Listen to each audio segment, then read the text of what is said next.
Hello नमस्कार सत श्री अकाल अस्सलाम वालेकुम। कैसे हैं जनाब। जो ऑल पार्टी डेलीगेशन पूरी दुनिया में घूम घूम के पाकिस्तान को बेनकाब कर रहे हैं, तो जो डेलीगेशन जापान पहुंचा उसमें थे अभिषेक बनर्जी। आप सब जानते हैं अभिषेक बनर्जी जब वहां पर वहां काउंसलेट में इंडियन डायस्पोरा में और वहां के जापानीज गवर्नमेंट के रिप्रेजेंटेटिव को एड्रेस कर रहे थे, वो क्या बोल गए, मैंने तो कभी इससे पहले ये नहीं सुना था। इस पर चर्चा बाद में करेंगे, लेकिन उससे एक सवाल जोड़कर भी पूछूंगा। अब जब मैंने थरूर साहब को सुना, आपके हैदराबाद के सांसद को सुना, अभिषेक बनर्जी जी को सुना और भी 2-3 लोगों को सुना, तो एक चीज मुझे समझ में आई। ये जो पूरी मुहिम है, ये इसलिए नहीं है कि दुनिया को जाके बताना कि पाकिस्तान की हरकतें क्या हैं, पाकिस्तान क्या कर रहा है। 2 पॉइंट से मैंने ये बात समझी है। पहला, दुनिया को बताने की ये जरूरत नहीं है कि पाकिस्तान क्या कर रहा है, सबको पता है वो क्या कर रहा है।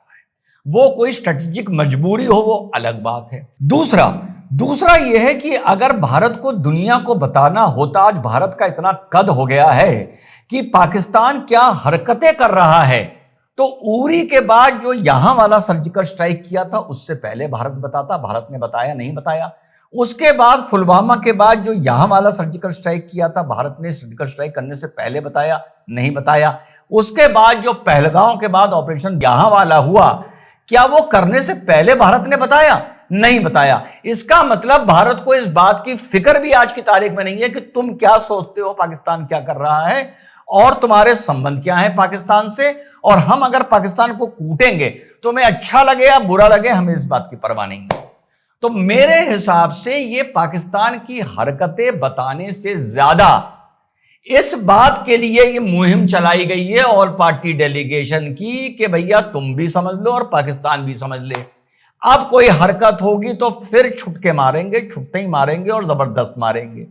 कैसे लगी मुझे ये बात? वो ऐसे लगी जब थरूर साहब को, आपके हैदराबाद के सांसद को और अभिषेक बनर्जी को और 2-3 लोगों को मैंने सुना, तो छोटी छोटी इनकी क्लिप कंपाइल करके आपको बताता हूं। तो वहां से मुझे लगा कि ये मैसेजिंग दी जा रही है, इस बात के लिए कन्विंस नहीं किया जा रहा है कि पाकिस्तान बड़ा बिगड़ैल है या जंगली कुत्ता है। मैं नहीं बोल रहा, अभी आगे सुनाऊंगा। ये मैसेज ये दिया जा रहा है कि सब होशियार हो जाओ, कूटा बहुत। ये हुई निशिकांत दुबे जी को तो आप जानते ही हैं कैसे नौटी सांसद हैं वो।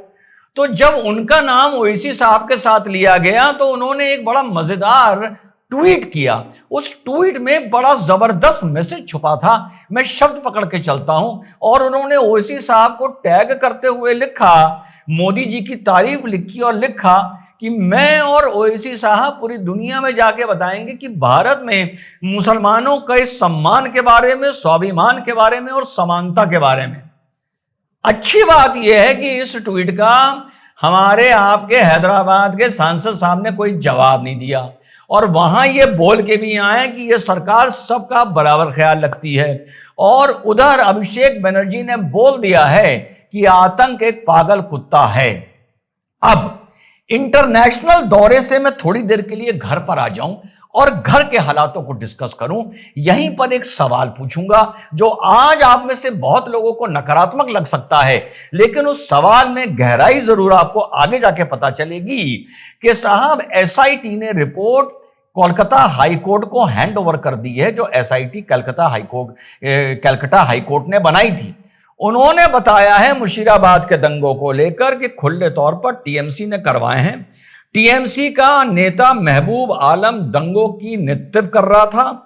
अप्रैल 11 को 2:30 बजे जुमे के बाद 5-7 हजार आदमी इकट्ठे करता है।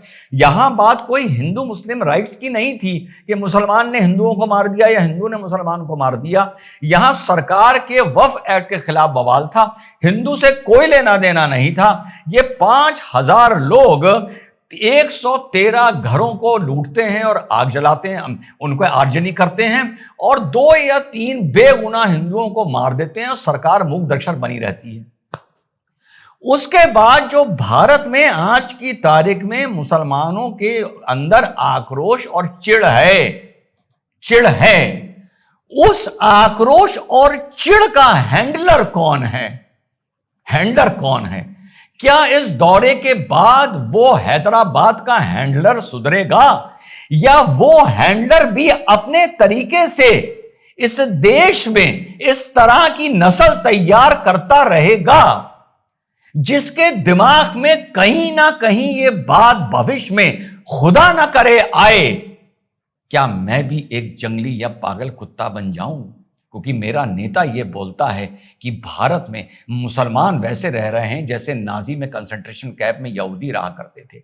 यह हिंदुस्तान एक जेल खाना है। इस सरकार का मकसद मुसलमान को, मुसलमान के अकीदे को, हमारे मरकजों को, हमारी मस्जिदों को, हमारे मदरसों को, हमारी इबादत को लूटना और बर्बाद करना है।